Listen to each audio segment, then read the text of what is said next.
Hello everyone, welcome to Inside Research Analytics Weekly Market Report. ഈ ഒരാഴ്ചയിലെ market report പ്രകാരം 2025 October 27 മുതൽ 31 വരെയുള്ള stock market related news ആണ് നമ്മൾ ഇന്നിവിടെ ഡിസ്കസ് ചെയ്യാൻ പോകുന്നത്. ഒക്ടോബറിന്റെ അവസാനത്തെ ആഴ്ചയിൽ ഇന്ത്യൻ ഓഹരി വിപണി വളരെ ശാന്തമായി അവസാനിച്ചു. ആഴ്ച മുഴുവൻ വിപണിയിൽ വോളറ്റൈലിറ്റി കണ്ടെങ്കിലും അവസാന ഇൻഡെക്സുകൾ പരിധിക്കുള്ളിൽ മാത്രമാണ് നീങ്ങിയിട്ടുള്ളത്.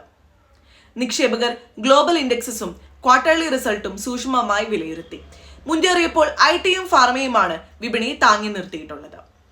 മറുവശത്ത് മെറ്റൽ, PSU ബാങ്കുകൾ കഴിഞ്ഞ ആഴ്ചയിലെ കുതിപ്പിന് ശേഷം പ്രോഫിറ്റ് ബുക്കിംഗ് നേരിട്ടു.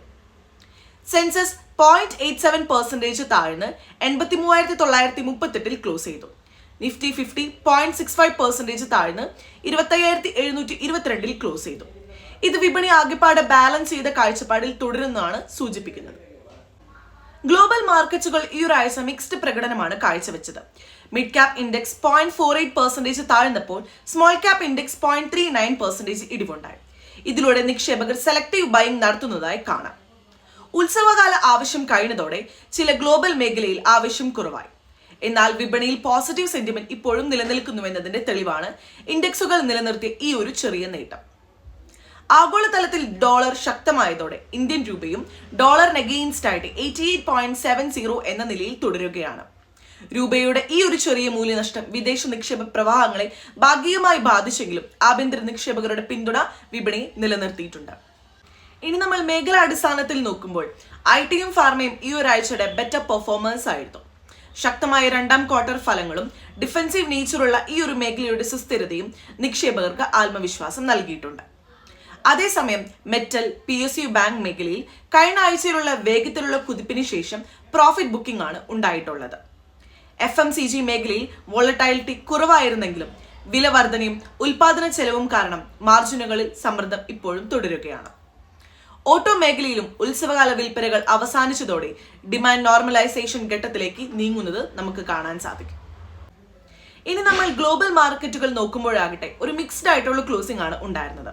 US വിപണിയിൽ ഡോ ജോൺസ് 0.72% ഇടിഞ്ഞപ്പോൾ നാസ്ഡാക്ക് 0.18% നേട്ടം കൈവരിച്ചു. അതേസമയം S&P 500 0.45% താഴ്ന്നു. നിക്ഷേപകർ പ്രധാനമായും പണപ്പെരുപ്പ ഡേറ്റും ഫെഡ് കമന്ററിക്കും കാത്തിരിക്കുകയാണ്.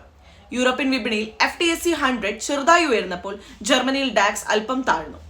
ഏഷ്യൻ വിപണിയിൽ ജപ്പാൻ നിക്കായ് 0.92% ഉയർന്നു.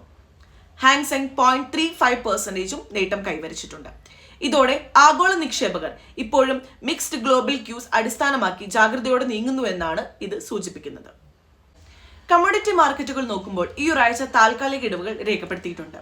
ബ്രെന്റ് ക്രൂഡ് ഓയിൽ വില 2.1% താഴ്ന്ന് ബാരലിന് $64.55 ക്ലോസ് ചെയ്തു. ആഗോള ആവശ്യം കുറയുമെന്നുള്ള ആശങ്കയാണ് ഇതിന് പ്രധാന കാരണമായി മാറിയത്. എന്നാൽ ഗോൾഡിന്റെ വില 10 ഗ്രാമിന് 1,20,395 എന്ന നിലയിലേക്ക് ഉയർന്നതോടെ സേഫ് ഹേവൻ ഡിമാൻഡിലേക്കുള്ള നിക്ഷേപകരുടെ തിരിനോട്ടം വ്യക്തമായി. വെള്ളിയും ഇതേ പാതയിലാണ് നീങ്ങുന്നതെന്ന് പറയാം.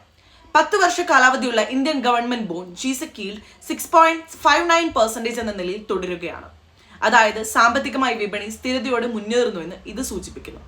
അപ്പോൾ മൊത്തത്തിൽ നോക്കുമ്പോൾ ഒക്ടോബർ മാസത്തിന്റെ അവസാനത്തെ ആഴ്ചയിൽ ഇന്ത്യൻ വിപണി താൽക്കാലിക ജാഗ്രതയോടെയാണെങ്കിലും ഉറച്ച നിലപാട് സ്വീകരിച്ചിട്ടുണ്ട്. ഇങ്ങനെ ഒക്ടോബറിന്റെ അവസാനത്തെ ആഴ്ചയിൽ ഇന്ത്യൻ വിപണി ഒരു കൂളിംഗ് ഫേസ് നേരിട്ടെങ്കിലും വിപണിയുടെ അടിസ്ഥാന ഭാവം ഇപ്പോഴും പോസിറ്റീവാണ്. IT, ഫാർമ പോലുള്ള ഡിഫൻസീവ് മേഖലകളുടെ ശക്തമായ പ്രകടനവും ആഭ്യന്തര നിക്ഷേപകരുടെ സ്ഥിരതയുള്ള പിന്തുണയും വിപണി കരുത്തുറ്റതാക്കുന്നു. മുന്നോട്ടുള്ള ആഴ്ചയിൽ US പണപ്പെരുപ്പ ഡേറ്റയും ഫെഡിന്റെ നിലപാടും കൂടാതെ ഇന്ത്യയുടെ Q3 കോർപ്പറേറ്റ് ഫലങ്ങളും വിപണിയുടെ ദിശ നിർണായകമാക്കും. നിക്ഷേപകർ ഈ ഒരു ഘട്ടത്തിൽ കോഷ്യസ് ഒപ്റ്റിമിസം എടുത്ത് മുന്നോട്ട് പോകുന്നത് ഉചിതമാണ്. എല്ലാവർക്കും നല്ലൊരു ഹാപ്പി ഇൻവെസ്റ്റിംഗ് വീക്ക് നേരുന്നു. Thank you for watching.